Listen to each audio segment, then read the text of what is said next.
കുട്ടികളെ നിങ്ങൾ ക്യാമ്പുകളിൽ നിർബന്ധമായിട്ടും പങ്കെടുപ്പിക്കണം, പ്രത്യേകിച്ച് റെസിഡൻഷ്യൽ ക്യാമ്പുകളിലൊക്കെ.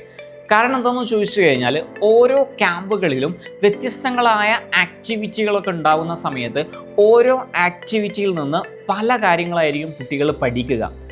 നമ്മുടെ വീട്ടിൽ മാത്രം നിൽക്കുന്ന കുട്ടി പ്രത്യേകിച്ച് ചിലപ്പം അവൻ്റെ ഡ്രസ്സാണെങ്കിലും എല്ലാ കാര്യങ്ങളും പാരൻ്റ് ആയിരിക്കും ചെയ്തു കൊടുക്കുക. പക്ഷെ ഒരു ക്യാമ്പിൽ, ഒരു 3 ദിവസത്തെ ക്യാമ്പിലാവുന്ന സമയത്ത് അവൻ്റെ ബേസിക് കാര്യങ്ങളൊക്കെ അവൻ തന്നെ ചെയ്യുന്നൊരു അവസ്ഥ വരും. അപ്പോൾ ഇങ്ങനെ ചെയ്യുന്ന സമയത്ത് അവനിൽ അറിയാതെ ഒരുപാട് സ്കില്ലുകൾ എന്ത് ചെയ്യും, രൂപപ്പെടും. അപ്പോൾ ഈ ഒരു ക്യാമ്പിന് നിങ്ങൾ ഇൻവെസ്റ്റ് ചെയ്യുന്ന ക്യാഷ് ഒരിക്കലും നിങ്ങൾക്കത് നഷ്ടമാവില്ല.